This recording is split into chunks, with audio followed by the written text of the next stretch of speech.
देश के गृह मंत्री अमित शाह की जून में प्रस्तावित रैली स्थगित होने के बाद भाजपा अब 16 सितंबर को झंझारपुर में अमित शाह की बड़ी रैली कर रही है। अब यह जानना आपके लिए दिगर है, जरूरी है कि झंझारपुर में ही अमित शाह की रैली क्यों हो रही है। नमस्कार, मेरा नाम अनूप नारायण सिंह है और आप बिहार टॉक के डिजिटल प्लेटफॉर्म को देख रहे हैं। झंझारपुर में अमित शाह की रैली क्यों, तो इसे समझने के लिए पहले उन 6 लोकसभा सीटों के गणित को समझ लीजिए जो मिथिलांचल इलाके में आते हैं और झंझारपुर की रैली का सीधा असर इन 6 लोकसभा सीटों पर पड़ना है। यह 6 लोकसभा की सीटें हैं झंझारपुर, दरभंगा, मधुबनी, साथ ही साथ सीतामढ़ी, सुपौल और मधेपुरा। ये जो 6 सीटें हैं ये कहीं ना कहीं मिथिलांचल की वो 6 सीटें हैं जहां से सत्ता का गणित तय होता है। वर्तमान में इन 6 सीटों की बात करें तो 4 सीटों पर जदयू का कब्जा है, जबकि 2 सीटें दरभंगा और मधुबनी पर भाजपा का कब्जा है। झंझारपुर जहां पर अमित शाह 16 अगस्त को गरजेंगे और बताएंगे कि किस तरह से बिहार के विकास को लेकर उनकी पार्टी ज्यादा एक्टिव है और बिहार के लोगों के लिए क्या क्या उनके पास उपहार है।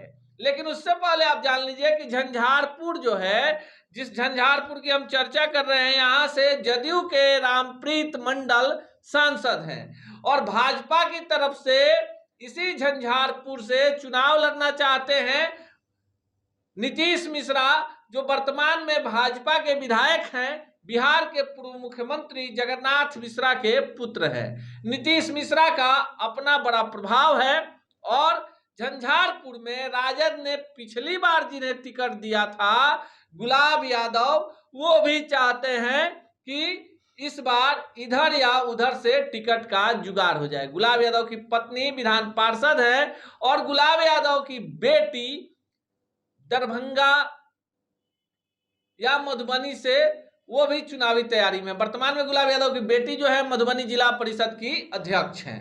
झंझारपुर की बात में रामप्रीत मंडल के सामने सीधे नीतीश मिश्रा होंगे, ऐसी संभावना है। अब बात करें मधुबनी की। देखिए, मधुबनी सीट जो है कांग्रेस की परंपरागत सीट रही है, लेकिन इस सीट पर वर्तमान में भाजपा के अशोक यादव सांसद हैं।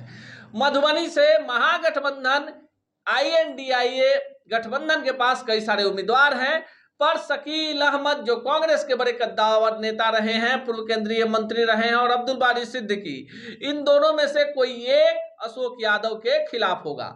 तो झंझारपुर के बाद मधुबनी और तीसरी सीट है दरभंगा। देखिए, दरभंगा की अगर बात करें तो गोपाल जी ठाकुर यहां से सांसद हैं। यहां से अली अशरफ फातमी जीते, केंद्र में मंत्री बने। कीर्ति झा आजाद जो भारत के पहले विश्व विजेता क्रिकेट टीम के सदस्य रहे, बिहार के पूर्व मुख्यमंत्री भागवत झा आजाद के पुत्र रहे। उनकी पत्नी पूनम झा भी विधायक रही और कीर्ति झा आजाद ने भाजपा से बगावत कर दिया। इस कारण से भाजपा ने उन्हें टिकट नहीं देकर वहां से एक आम कार्यकर्ता गोपाल जी ठाकुर को टिकट दिया दरभंगा से। अली अशरफ फातमी, साथ ही साथ अब्दुल बारी सिद्दीकी और कीर्ति झा आजाद तीनों टिकट चाहते हैं महागठबंधन से। जो समीकरण है, देखिए, झंझारपुर में यादव, मुस्लिम और ब्राह्मण, मधुबनी और दरभंगा में भी ब्राह्मण और मुसलमान के बीच और यादवों के बीच का कॉम्बिनेशन बनता है। यानी 4 सीटों के हार जीत में यादव, ब्राह्मण और मुस्लिम वोटरों की गोलबंदी काम कर सकती है। 5वीं सीट जो है वो है सुपौल। सुपौल से दिलेश्वर कामत जो हैं जदयू के सांसद हैं, लेकिन सुपौल से भी भाजपा के पास कई दिग्गज उम्मीदवार हैं जो सुपौल से चुनाव लड़ना चाहते हैं।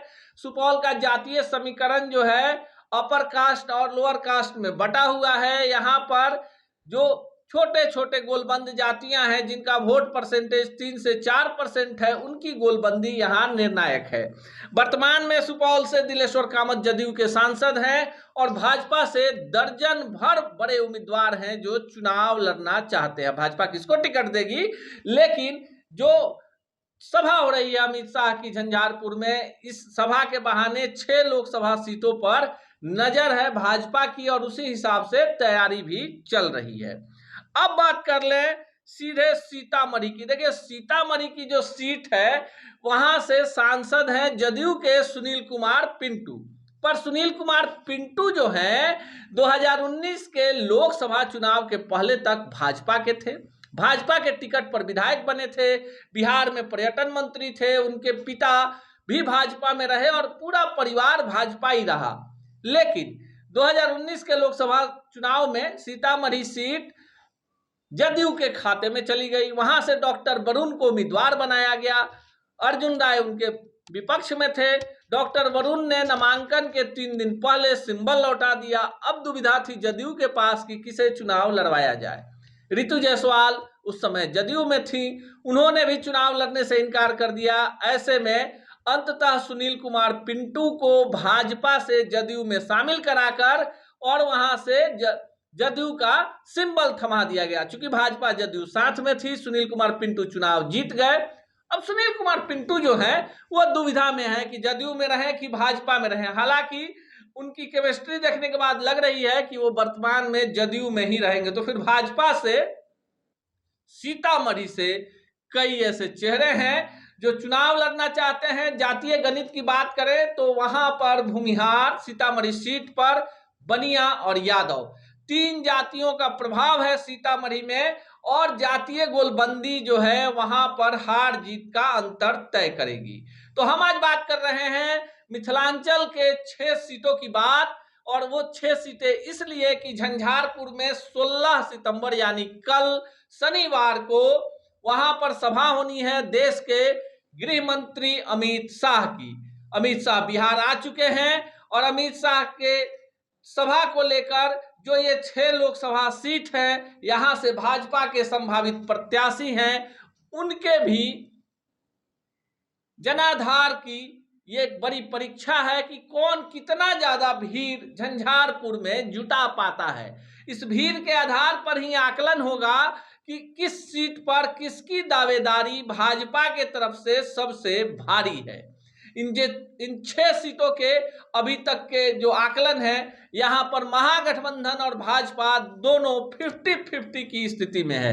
अगर अभी चुनाव हो जाते हैं तो 3 सीटें भाजपा के खेमे में और 3 सीटें महागठबंधन यानी जदयू के खेमे में जाती हुई दिख रही है। अब अमित शाह की रैली के बाद मिथिलांचल की राजनीति में क्या बड़ा परिवर्तन होता है, यह भी देखना खास होगा। लेकिन एक बात तो साफ है कि मिथिलांचल के इन 6 लोकसभा सीटों पर अमित शाह की नजर है, और उसी तैयारी के क्रम में झंझारपुर में अमित शाह की 4 महीने से रुकी हुई बड़ी जनसभा आयोजित की जा रही है। देखते रहिए बिहार टॉक को, ऐसे ही जानकारी परक राजनीतिक खबरों के लिए। ऐसे ही खबरों के लिए जुड़े रहिए बिहार टॉक से। यूट्यूब पर लाइक और सब्सक्राइब करें, बेल आइकन जरूर दबाएं। फेसबुक, ट्विटर और इंस्टा पर फॉलो करें।